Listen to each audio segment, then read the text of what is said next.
अस्सलाम वालेकुम व्यूवर्स, मैं हूं दानिया ब्यूटी टिप। अगर आप लोग मेरे चैनल पर नए हैं तो प्लीज़ मेरे चैनल को सब्सक्राइब कीजिए और साथ वाले बेल आइकन बटन को भी ज़रूर दबाएं ताकि मेरी आप लोगों को वीडियो नहीं मिल जाए। हाँ, मेरी वीडियोस को लाइक भी कर दीजिएगा। वीडियो देख तो लेते हैं लेकिन लाइक करना भूल जाते हैं। आज वीडियो हम बनाएंगे पाँव की एड़ियाँ फटी हुई हैं तो इसलिए उसके मतलब बनाएंगे कि उनको कैसे हील किया जाए।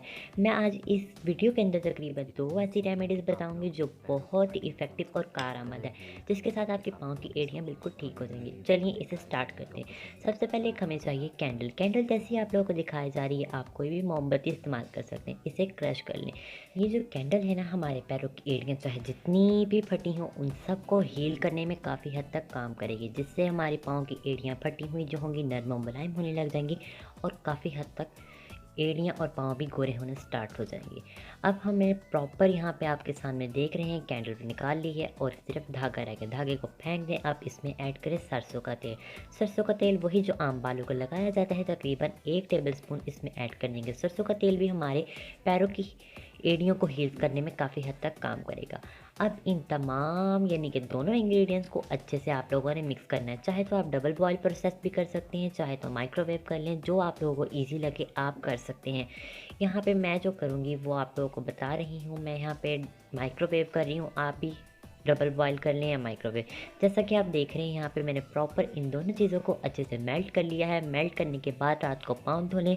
पाँव धोने के बाद इसे नीम गर्म सा अपने पैरों पर अप्लाई करें। पाँव की एड़ियों पे या फिर जोन जोन से पाँव के हिस्से खुद रहे हैं उधर अप्लाई करें अच्छे से, यानी कि मोटी मोटी थिक सी लेयर लगाएं जैसे कि आपको दिखा रहे हैं। जब ये लगाएंगे थोड़ी ठंडी होती जाएगी। जैसे ही अप्लाई कर दें, अप्लाई करने के बाद सॉक्स पहने और सो जाए, यानी कि जुराबे पहनकर सो जाएं।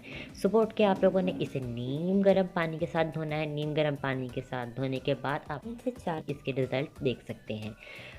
दूसरी रेमेडी के लिए हमें जो चीज़ें चाहिए वो भी बहुत सिंपल सी और घर में आप लोगों को मिल जाएंगी। सबसे पहले खाली बाउल लेंगे। खाली बाउल लेने के बाद हमें चाहिए ग्लिसरीन।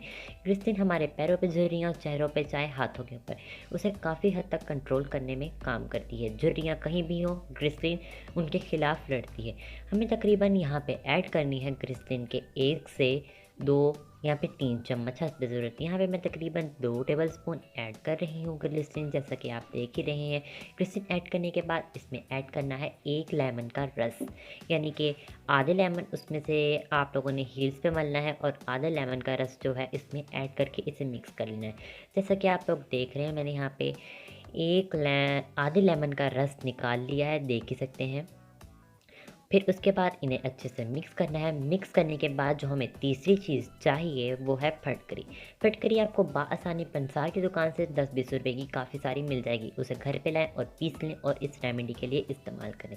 इसमें तकरीबन आधा चम्मच ऐड करने के बाद इसे अच्छे से मिक्स कर लें। अच्छे से मिक्स करना है ताकि तमाम इंग्रेडिएंट्स अच्छे से मिक्स हो जाएं। देख सकते हैं यहाँ पे मैं प्रॉपर मिक्सिंग कर रही हूँ और प्रॉपर मिक्सिंग ही करनी है। करने के बाद आप देखेंगे कि ये हो चुकी है मिक्स। अब आप लोगों ने इसे भी अप्लाई कैसे करना है, इसे अपने पाँव वॉश कीजिए। वॉश करने के बाद इसे भी आप अपनी एड़ियों पर लगाएं। एड़ियाँ और जहाँ जहाँ से पाँव फटे हुए हैं या फिर पाँव ख़राब हुए हैं या सख्त हुए हैं वहाँ पर भी आप लगा सकते हैं। ठीक है। सुबह उठकर आप लोग इसे नीम गर्म पानी के साथ भी वॉश कर सकते हैं। और हाँ, लगाने के बाद जुराबें ज़रूर आप लोगों ने पहन लेनी है। इससे ये होगा कि दोनों रेमेडीज़ ही बहुत आसान है, लेकिन फटकरी वाली जो रेमेडी है ना, इससे आपके पाँव तकरीबन 3 दिन में ही आपको रिज़ल्ट मिलेगा। उसका भी वैसे 3 दिनों में ही रिज़ल्ट मिलेगा। दोनों में से जो रेमेडी आसान लगे वो अप्लाई कीजिए और अपने फीडबैक मुझसे ज़रूर शेयर कीजिए। वीडियो अच्छी लगने की सूरत में लाइक शेयर। मिलते हैं एक और नई वीडियो में।